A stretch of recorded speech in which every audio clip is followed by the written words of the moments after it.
ہر دور میں باطل نے بہت زور لگایا، لیکن نہ بجھی مشعل قرآن محمد۔ امت میں ابو بکر کا ثانی نہیں کوئی، جو پاس تھا سب کر دیا قربان محمد۔ بسم اللہ الرحمن الرحیم۔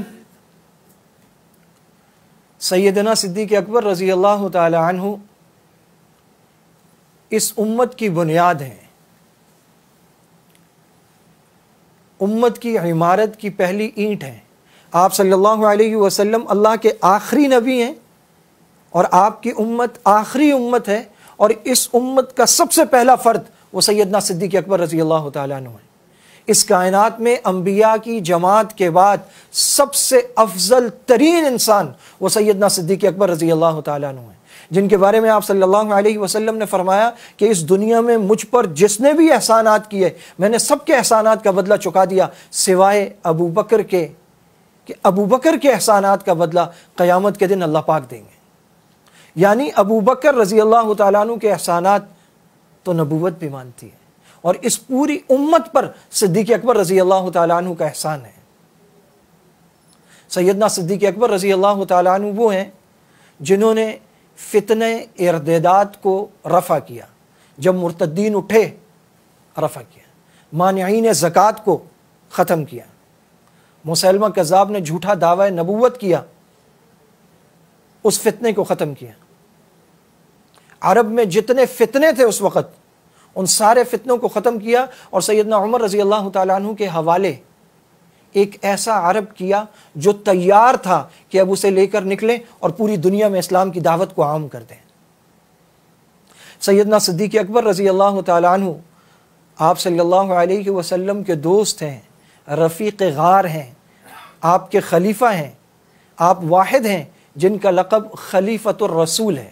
آپ صلی اللہ علیہ وسلم نے اپنی زندگی میں 17 نمازوں کے لیے سیدنا صدیق اکبر رضی اللہ تعالیٰ عنہ کو مصلی پر نماز پڑھانے کا حکم دیا ہے۔ ایک موقع پر کہا گیا کہ وہ بہت رقیق القلب ہیں، آپ کسی اور سے کہہ دیں، آپ کے ہوتے ہوئے آپ کی بیماری کی وجہ سے وہ جب مصلی پر چڑھیں گے تو اپنے آپ پر قابو نہیں رکھ پائیں گے۔ تو آپ صلی اللہ علیہ وسلم نے فرمایا کہ یہ اللہ کا حکم ہے۔ آپ صلی اللہ علیہ وسلم نے اپنے طرز عمل سے امت کو بتلا دیا کہ ابو بکر نبی کے خلیفہ ہیں، اور امامت کا مصلی ابو بکر کے پاس جائے گا۔ سیدنا صدیق اکبر رضی اللہ تعالیٰ عنہ کپڑے کے بہت بڑے تاجر تھے، اور جب مسلمان ہوئے تو ایک کثیر سرمایہ تھا ان کے پاس، سارا کا سارا اسلام پر، مسلمانوں پر، اور کمزور غلاموں کو خرید کر آزاد کرنے پر، اور آپ صلی اللہ علیہ وسلم کی ذات اقدس پر اور اسلام کے مصالح پر خرچ کیا۔ سیدنا صدیق اکبر رضی اللہ تعالیٰ عنہ کی لخت جگر سیدہ عائشہ صدیقہ رضی اللہ تعالیٰ عنہا آپ صلی اللہ علیہ وسلم کے حرم میں ہیں، زوجہ مطہرہ ہیں، امہات المومنین میں سے ہیں، سارے ایمان والوں کی ماں ہیں۔ بھری محفل میں آپ صلی اللہ علیہ وسلم سے پوچھا گیا، یا رسول اللہ اس دنیا میں سب سے زیادہ محبت آپ کو کس سے ہے؟ آپ نے فرمایا عائشہ سے۔ ٹھیک ہے یا رسول اللہ ان کے بعد؟ آپ نے فرمایا ابوہا، اس کے والد سے۔ حضرت حسان بن ثابت رضی اللہ تعالیٰ عنہ جو مداح رسول ہیں، ان سے آپ صلی اللہ علیہ وسلم نے ایک دفعہ فرمایا، حل قلت شیئا فی ابو بکر، کیا ابو بکر کے بارے میں بھی تم نے کچھ کہا ہے؟ انہوں نے کہا یا رسول اللہ جی میرا شعر ہے۔ آپ نے فرمایا سناؤ، میں سن رہا ہوں۔ تو سیدنا حسان بن ثابت رضی اللہ تعالیٰ عنہ نے اپنے اشعار آپ صلی اللہ علیہ وسلم کو سنائے، جس کا مطلب یہ تھا کہ حضور اور ان کے دوست ابو بکر وہ پہاڑ پر چڑھ کر غار تک پہنچے، اور اس وقت دشمن غار کا طواف کر رہا تھا، اور وہ حضور کی وجہ سے بے چین تھے۔ آپ صلی اللہ علیہ وسلم نے ابو بکر جیسا درجہ یا ان کی برابری کسی کو بھی نہیں دی، کیونکہ آپ صلی اللہ علیہ وسلم سب سے زیادہ ابو بکر سے محبت کرتے ہیں۔ تو جب آپ نے یہ سنا تو آپ کی عادت صرف مسکرانے کی تھی، قہقہ لگا کر نہیں ہنستے تھے۔ زندگی میں ایک دفعہ جو ثابت ہے وہ یہ موقع تھا کہ آپ صلی اللہ علیہ وسلم کھل کھلا کر ہنسے اور آپ کی داڑھیں تک نظر آئیں، اور اس کے بعد آپ نے فرمایا چمکتی ہوئی آنکھوں کے ساتھ کہ حسان تم نے بالکل ٹھیک کہا، ابو بکر ایسے ہی ہیں۔ نبوت سے پہلے بھی سیدنا صدیق اکبر رضی اللہ تعالی عنہ سے آپ صلی اللہ علیہ وسلم کی دوستی تھی، اعلان نبوت سے قبل بھی وہ آپ کے دوست ہیں۔ عرب کے ان گنے چنے لوگوں میں سے ہیں جنہوں نے ایام جہالت میں بھی کبھی بت پرستی نہیں کی، کبھی شراب نوشی نہیں کی۔ امام بیہقی رحمۃ اللہ علیہ فرماتے ہیں والذی جاء بالصدق وصدق به، تو والذی جاء بالصدق، اور وہ جو کہ سچائی لے کر آیا، وصدق به، اور جس نے تصدیق کی، تو فرماتے ہیں وصدق به، اس سے مراد سیدنا صدیق اکبر رضی اللہ تعالیٰ عنہ ہے۔ اور قرآن کریم نے ان کے بارے میں کہا کہ یہ سب کے سب کامیاب ہیں۔ سیدنا صدیق اکبر رضی اللہ تعالیٰ عنہ کے فضائل خود صحابہ کرام بیان کرتے ہیں۔ حضرت علی رضی اللہ تعالیٰ عنہ فرماتے ہیں کہ جب اچھوں کا ذکر کرو تو اسے ابو بکر سے شروع کرو جو صحابہ میں سب سے بہتر ہیں۔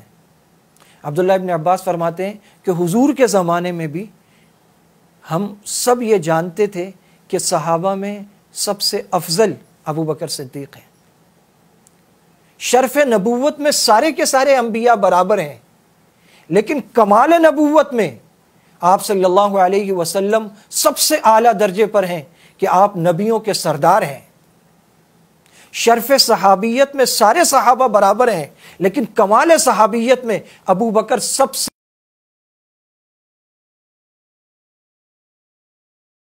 مگر افضلیت ابو بکر رضی اللہ تعالیٰ عنہ کی۔ آپ کی صحابیت نص قطعی سے ثابت ہے۔ اللہ تعالیٰ فرماتے ہیں اذ یقول لصاحبہ، جب وہ کہہ رہا تھا اپنے ساتھی سے، اذ ہما فی الغار، جب وہ دونوں غار میں تھے، لصاحبہ، اپنے صحابی سے، اپنے ساتھی سے، لفظ صاحب سے۔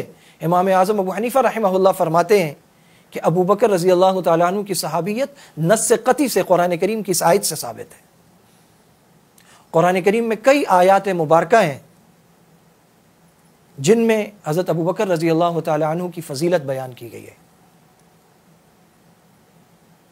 الذی یؤتی مالہ یتزکی وما لأحد عنده من نعمت تجزی الا ابتغاء وجہ ربہ الاعلی ولسوف یرضی، وہ شخص جو اپنے مال کو خرچ کرتا ہے۔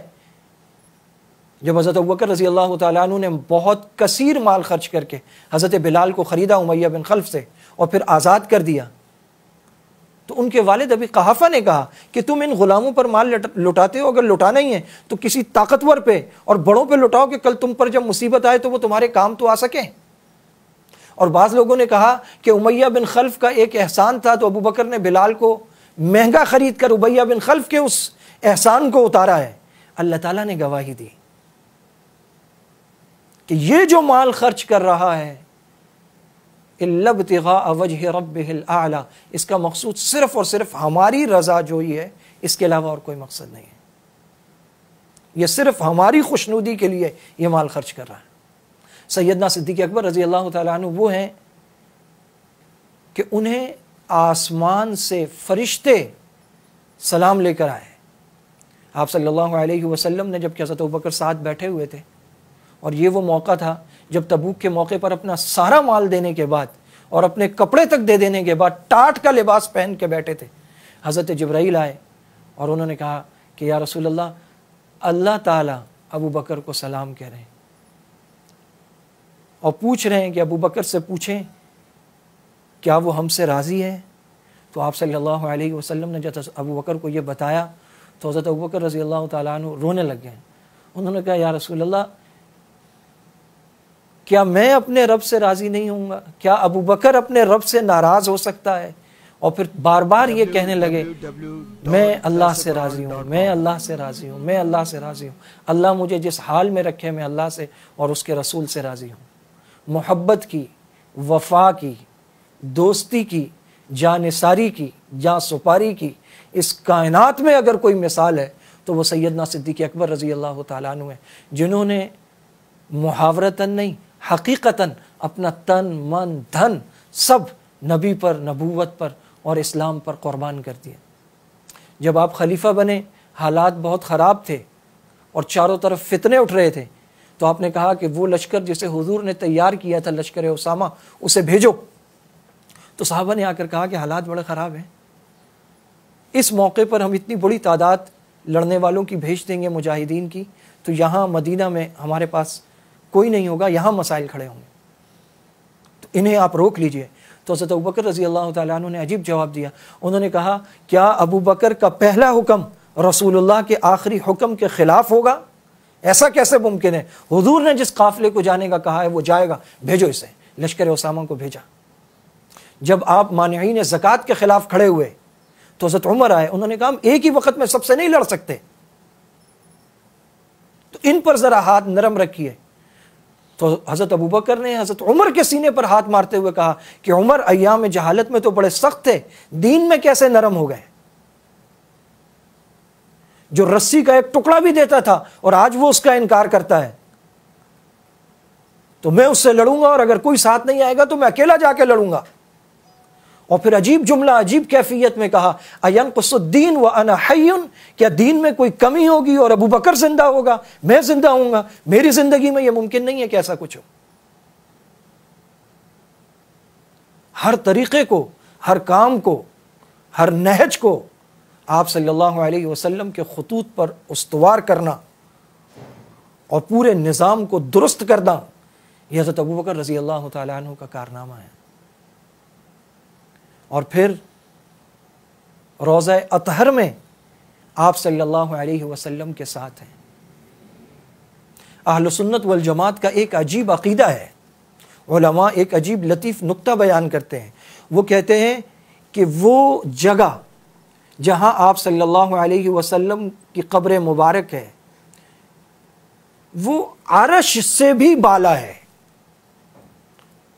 تو حیرت سے سوال ہوتا ہے کہ ایسا کیسے؟ تو فرمایا اللہ تعالیٰ جسم سے پاک ہیں، عرش کو کوئی چیز مس نہیں ہو رہی، جبکہ آپ صلی اللہ علیہ وسلم کا جسم اطہر اس ٹکڑے زمین کے ساتھ لگا ہوا ہے جہاں آپ کی قبر مبارک ہے، تو یہ جگہ عرش سے بھی اعلیٰ و ارفع ہے۔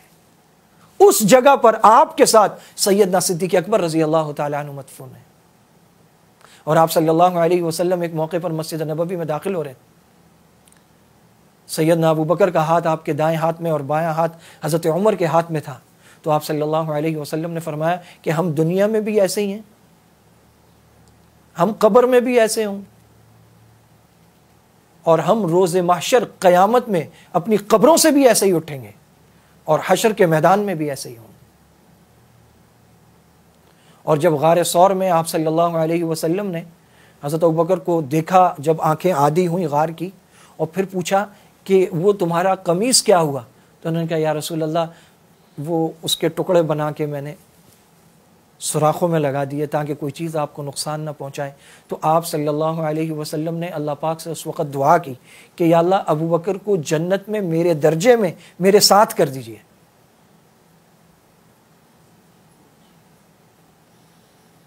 مفسرین نقل کرتے ہیں اس واقعے کو، اور مفسرین کہتے ہیں کہ اسی وقت وحی اتری آپ صلی اللہ علیہ وسلم پر، اور یہ بتلایا گیا کہ آپ کی دعا قبول ہو گئی۔ تو وہ زندگی بھر ساتھ رہے، وہ سفر حضر میں ساتھ رہے، وہ ہجرت میں ساتھ رہے، وہ تمام غزوات میں ساتھ رہے، وہ تمام معاملات میں ساتھ رہے، وہ زندگی کے ہر کڑے کسیلے وقت میں آپ صلی اللہ علیہ وسلم کے ساتھ رہے، وہ روضہ اطہر میں ساتھ ہیں، وہ قیامت اور محشر میں ساتھ ہیں، وہ جنت میں ساتھ ہیں۔ رفاقت کی ایسی مثال اور کوئی نہیں ہے۔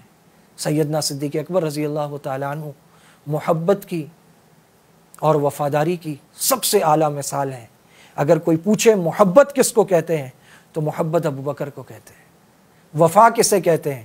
وفا کا دوسرا نام ابو بکر ہے، اور آپ کا لقب صدیق جب آپ نے معراج کے موقع پر آپ صلی اللہ علیہ وسلم کی تصدیق کی، آپ صلی اللہ علیہ وسلم آسمانوں پر فکر مند تھے، آپ نے جبرائیل سے کہا کہ جبرائیل میرے لوگ یہ بات نہیں مانیں گے، وہ اس کی تکذیب کریں گے، تو حضرت جبرائیل نے کہا یا رسول اللہ ابو بکر آپ کی تصدیق کریں گے، وہ صدیق ہیں۔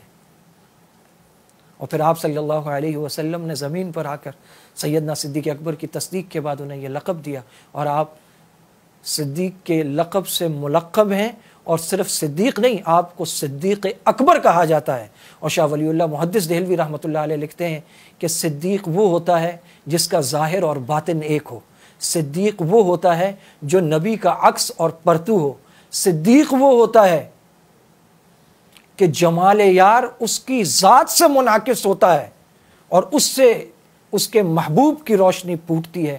سیدنا صدیق اکبر رضی اللہ تعالیٰ عنہ آپ صلی اللہ علیہ وسلم سے جو محبت کرتے تھے، اللہ تعالیٰ اس محبت کا ایک حصہ ہمیں بھی عطا فرمائے۔